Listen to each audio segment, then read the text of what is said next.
This person's name is really hard to say. I will put it up in the YouTube in the full text, but I'm going to call you Ahrega for now. You have 2.k hours in the game of Dead by Daylight, meaning that you're over twice the level I expect most people to be, and when they know their fundamentals. So you should be able to have relatively quick chases, control your gens fairly well, that sort of thing. You are playing the Xenomorph. The Xenomorph, obviously a very good person to ask for this, as I wrote the guide, number 6 in the world, number 1 NA, all that wonderful stuff. In terms of Xenomorph, the character itself, they are a B tier character, high B tier in the hands of somebody that mains them and spends a lot of time on them. So yeah, good pick there. The character's not going to be holding you back as long as you know your way around Xenomorph. You're on Forgotten Ruins, which, while usually is a very, very good killer map, is not really favorable for Xenomorph because the control station spawns are really wonky on this map. They'll often have clusters of like 3, and even I've had 4 before spawn all next to each other on the same floor, which is kind of gross and nasty. Also, the survivors can put the flame turrets in front of the portals and force you to eat some of those flame charges before you even have a chance to do anything about it. So while it's usually a favorable killer map, it's not too much favorable for Xenomorph. But let's take a look on your add-ons and your pokes. Okay, you're using some very unorthodox add-ons. Yeah, you're using crew headset, which increases the range of your footsteps while you're in the tunnels that you can monitor by 6 more meters. So this raises it from 16 meters up to 22. You are also using cereal rations, which shows you the auras of flame turrets while you're in the tunnels. These add-ons, they're okay. I rate both of these add-ons B tier. They're definitely not best in slot or close to it, but they're all right. They're fine. You're not completely underpowering yourself, but you are taking a major step down from what would be quote-unquote optimal. Obviously, if you want to run something that has consistent results on the Xenomorph, you run 1 of 3 or 2 of 3 add-on combinations. You either run Lambert Star Map, which reduces the flame turret distance from 10 down, or from 10 down to 8. You run Emergency Helmet, which at least before the patch, because we don't know what new Emergency Helmet and the base charges look like, increases your resistance to flame turrets by 35%. Yeah, this add-on will be different by the time this video comes out, because I know this person says that they don't watch Twitch, so this will be hitting YouTube after the Xenomorph changes hit live. So keep in mind, you know, if you're watching this in the future, that emergency helmet does something different than what it did in this video. And your final option is self-destruct bolt, which increases vault speed by 30% while in crawler mode. Obviously best, what's the word? Combined with some sort of vault perk, but those are typically the add-ons you want to run for consistent success on this character. At least one of them. Like, you can run like crew headset or cereal rations, but usually you want to run at least one of the add-ons I just mentioned, and then one of those, and not just go into a game without those 3, or one of those 3 rather. Your build is, this is Chaos Shuffle, so I can't say too much about the build. You kind of got a relatively okay-ish build, but not like a whole lot going for you, but it's Chaos Shuffle, so that probably happened to a lot of the survivors too. So yeah.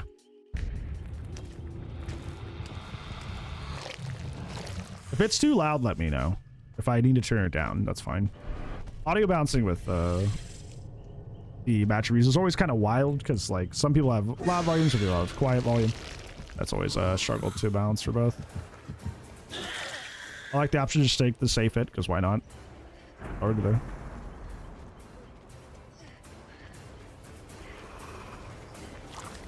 Let's say you can hit over this right here, these ridges, you can hit over them in those little depressions where they get lower.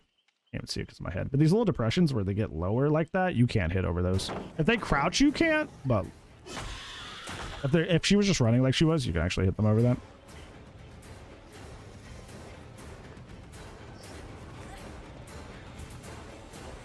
You want to play on controller though, which means vertical shots are more difficult. Horizontal shots should be about the same, but vertical shots will be more difficult.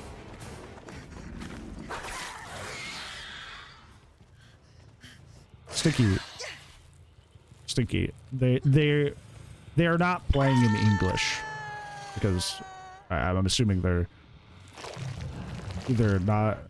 There's a lot of things you can assume about that, but they're not playing the game in English is the only thing there that we know for sure.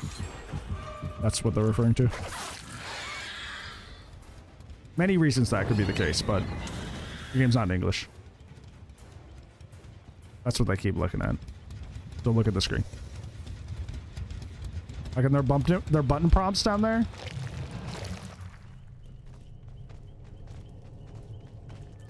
No, it's literally just the text on the screen.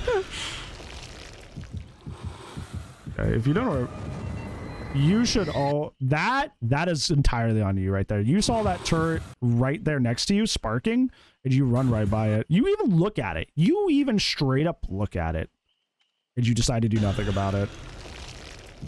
The name of the game with the Xenomorph is to stay in your crawler mode as much as possible, and which means always breaking your turrets.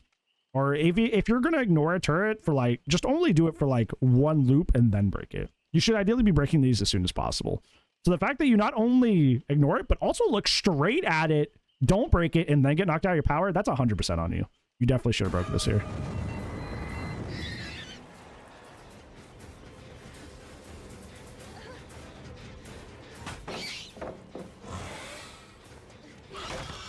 Because now you have to play this chase without your tail attack, which is going to make it extremely long compared to if you didn't. What are you doing? One of the things I don't talk about much about the Xenomorph when it comes to getting broken out of your power is it's really rough. Because once you get broken out of your power, you, okay, you have to leave this person. It's like every other turret you run into also lowers your bar. So if you're just walking around topside, hoping to get your power back instead of getting back in a control station, you're going to run into other flame turrets that will keep your bar lower as well. So you spend even more time out of power than the default cooldown.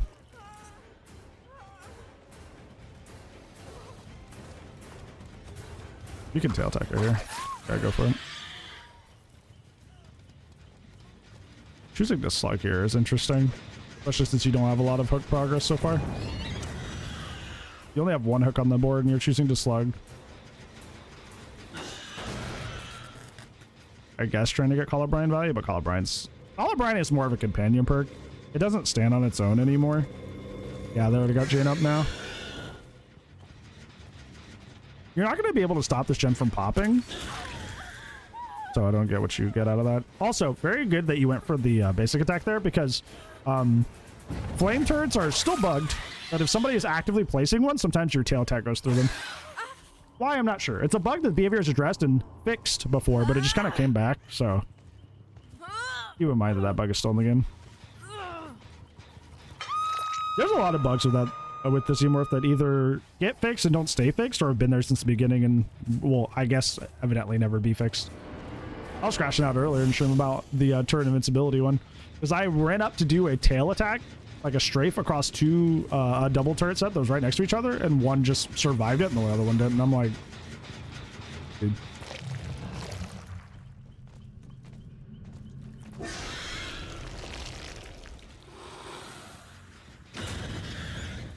I'm glad you're starting to break your turrets. I think you're kind of over-relying on Call of Brine. I know it's Chaos Shuffle, but the perk's not that crazy. I wouldn't be running around like dry kicking gens and hoping Call of Brine will save the day.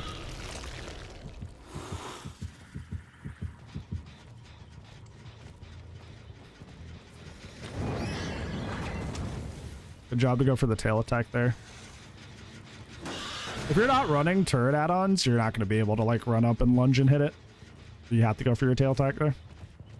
Bottom perk, ultimate weapon. It's one that used to be quote-unquote OP until they limited it to lockers. I understand missing that. On console, it's like really, really dark on Forgotten Ruins. It's hard to see. So you can kind of lose them in the sauce there. Good job catching them.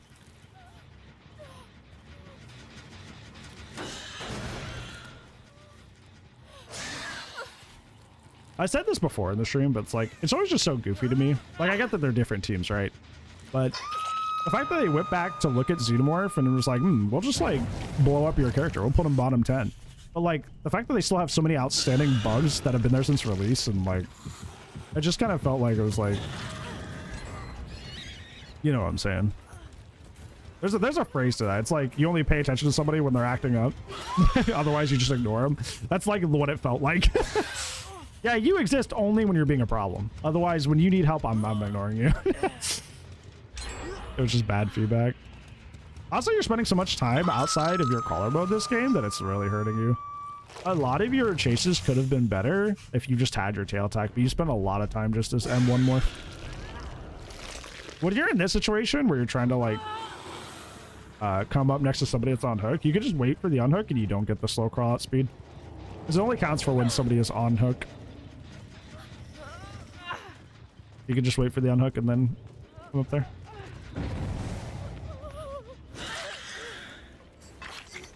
Yeah, you could have saved some time doing that. I would select here and go after Yui. There you go. There you go. If you're doing the swing to save time, the way it saves time is when you're in the air and you turn, your lunge carries you the other direction. If you're just doing it forward, it actually does not save you any time. So make sure you're only doing that while you're intending to go backwards.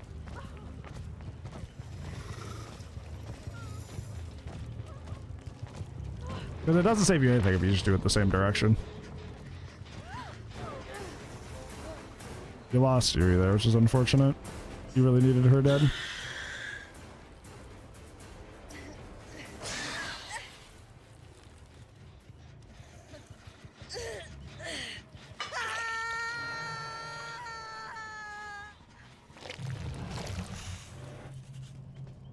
You see a double turret set up, so be careful.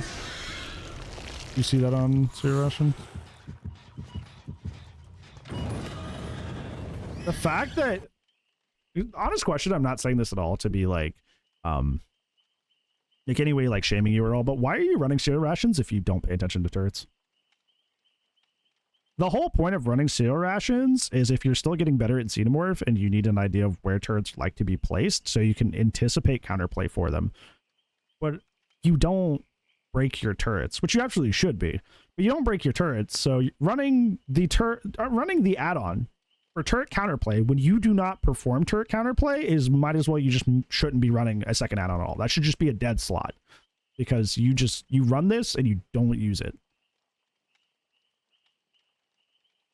So I would switch that add-on out because like well, first off, you should start breaking your turrets, but don't run this add-on if you're not going to get any value out of it.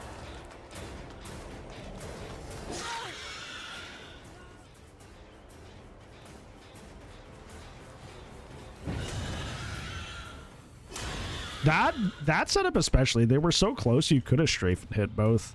You didn't have to lose your power there. But like in other instances of this match, you just kind of like don't mind losing your power, and it's like something you should absolutely be concerned with. I'm gonna say this, and not for this player in specific, but this is like why so many people have such a poor outlook on Xenomorph from the killer perspective, like killer player perspective. Is they think they could just get burned out of their power all the time and still win their games. And it's like, you're not Oni, right? Oni has a very similar killer design of like, you're super powered at one point and then weak at another. Oni can end a whole game off of a Blood Fury use, right? Xeno cannot do that. So it's not like Oni where you're like, okay, well, I got 3 out of members on the team slugged and only 1 hook, but so it's okay that I'm back out of my power. I still did some damage. Xeno's not like that. Xeno, you should be staying in your power as much as possible. It's not okay to be constantly out of your power like you are. But then a lot of people will be like, oh, well, Xeno sucks. Xeno's terrible.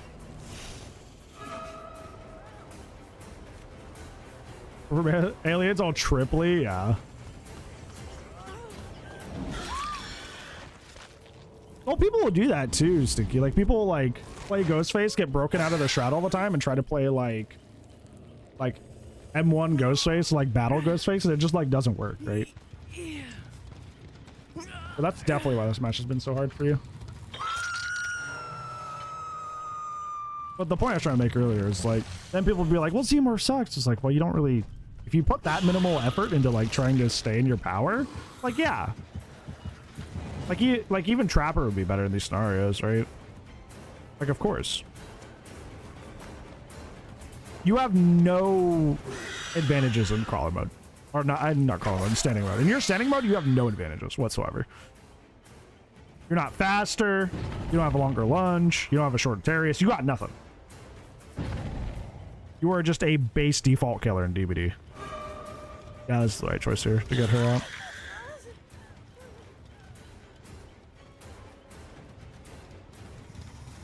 You lose people really easily too. At first I thought you were making willing choices to leave people, but I think you're just genuinely losing people while looking straight at them. I would like slow down a bit and try to follow people more closely. Please break that turret. Please break that turret. You are your own enemy. You are your own enemy. You are the reason your match is so hard.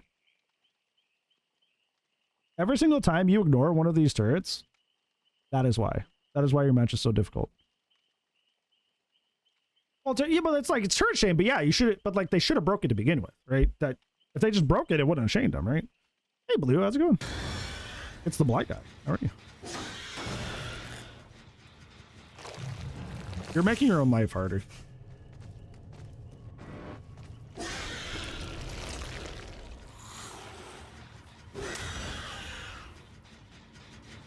You see them over to your right. You need to slow down. You saw that person's footsteps on the like coming out of the tunnel there, because they linger a little bit even after you leave. They were just kind of walking along the wall there, edge mapping, and you just kind of like didn't do anything about it. Like, you gotta slow down, because you're losing people in chase, and you're missing vital information because you're just like whipping around and trying to go at like 1,000,000 miles an hour, and you're losing vital information because of it. Well, under the weather? I felt that. The other day I wasn't feeling too good. Hope you drink a lot of water and rest though. Well, you can, like, it's not impossible to play Xenomorph without like the anti-turret add-ons. It just makes your life much harder. So you really got to lock in about being on your turrets. Like, this is the opposite reaction, where instead of like being like more proactive about destroying turrets because they're not running them, they're being like, not lazy, but they're being less proactive about it.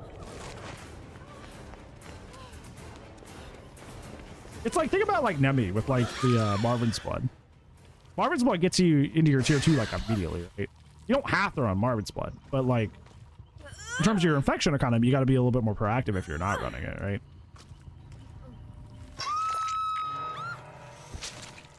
You wouldn't try to play the same way, you know?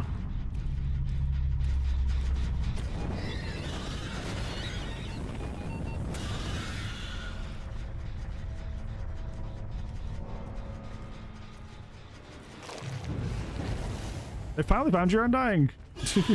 Woo.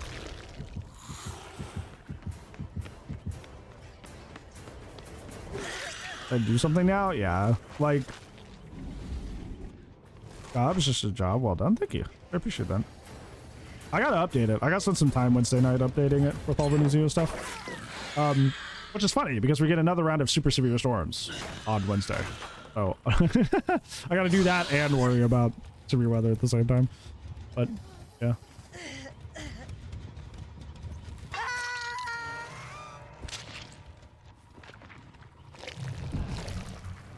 Yeah, I tried to write my guide in a way that was like conducive and helpful. I think other guides leave out a lot. I tried to base it more on like really good ones like Arnold's, the clown, that like was really conducive and included everything.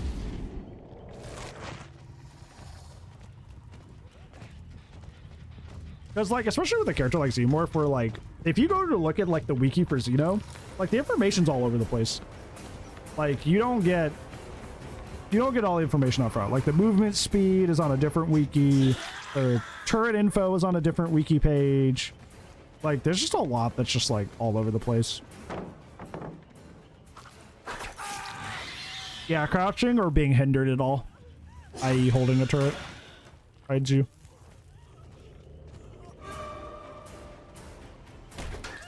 Fine, huh?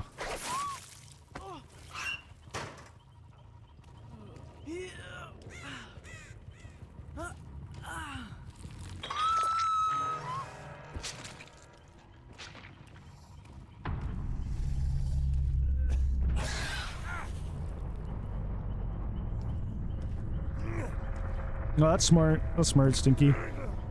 If you think they're going to be approaching you, like where you are, or if you have a turret up and you hear the beeping, like absolutely go for the absolutely like crouch for a second.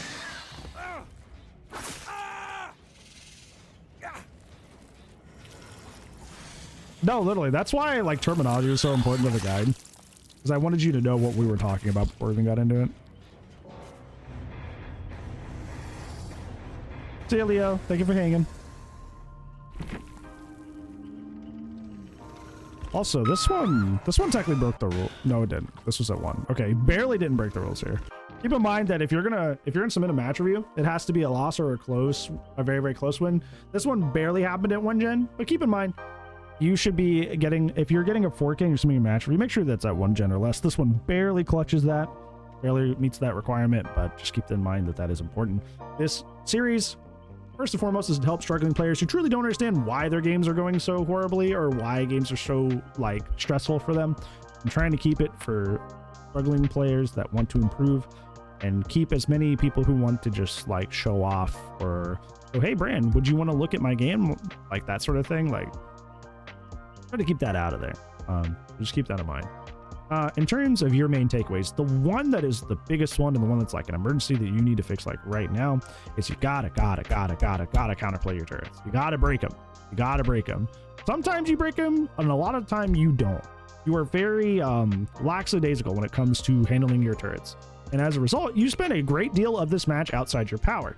And like I was mentioning earlier, Xenomorph has legitimately no benefits to being in the standing mode over the crawler. You get nothing. Your Terius is normal. Your lunge is the same. You don't insta down. Like, you are literally just a basic killer with no advantageous parts to them whatsoever. So your prime directive as this character should be staying in the crawler mode as much as possible. And you seem really lackadaisical about staying in your power and think that sometimes losing your power is worth it or whatever. It is not. It is not worth it. So definitely make sure that you are breaking turrets the moment you see them right now. When you get better at the character, you'll realize that like maybe I can just like, you know, push past this turret, get a hit, and then break it. That's a skill that will come to you in time. But right now, you try to take that little piece of gameplay, you take that ball and you take it to you run it for a mile, right? Like, you take the ball and you run with it, which you shouldn't be in this case. Like, definitely for now, break the turret the moment you see, because you don't know how to differentiate yet, keyword yet, between when I should leave a turret up and when I should break it. So now you're just spending a lot of time, which is not fantastic. So break your turrets the moment you see them. Second off, I would take off zero rations. Like I said, zero rations is a tool to help you understand where turret placements like to be, in order to learn how to deal with them and counterplay them. But right now you are not counterplaying them. You are not going after the turrets to try and counterplay them, to break them. So this add-on's just kind of sitting here doing nothing. I would start running Lambert Star Map or Emergency Helmet or something else. I would throw something else there, even Overmorph maybe. But zero rations, you're just not getting any value out of because you're not counterplaying the turrets really. So having more info on where they are doesn't really matter. And to be honest as well, and this kind of like ties into our third takeaway that I will get into soon, is that I would also probably just take off crew headset, because crew headset gives you extra information of the footfalls that you see while in the tunnel. But there are plenty of times where you're just kind of like moving way too fast and kind of playing too erratically to really pay attention to multiple footfalls that were appearing around you. Like, you could see them, but you just did nothing about them most of the time you got them, whether that be within the crew headset range or not. So I don't know. I would use different add-ons that you would actually get value out of, because you weren't getting value out of these. And that leads into our third and final takeaway, is that I would just like slow it down a bit. Like, your gameplay is very like snappy and erratic, but it's not to your benefit, because you're losing people mid-chase because you're trying to like snap your camera around, and just like, if you just like stayed patient and like followed the scratch marks, it would lead you to the survivor. But because you were like playing very erratically and not really paying attention to where the person was going, you were losing chases pretty consistent, which is not a good thing to have be happening. And secondly, like I talked about with the footfalls, like, there are plenty of times where you would like fly out of a control station and you would both before you got out and after you got out see the footfall somewhere and just like do nothing about it. So I don't know why that's happening. My theory is that you're going so fast, you're just like trying to stay super active that you're literally not seeing them, or you're barely seeing them and glancing away, so your brain doesn't really process that you saw them. So yeah, I would slow it down. That way you can stay in your chases and actually take advantage of like the info that's being offered to you by the game. Because it seems like you were going so fast that you either didn't notice, or you were noticing, but you were so like panicked or locked in that you just like did not see it. So I would slow it down a bit. Yeah, those would be my 3 for you, friend. Hopefully those will be helpful.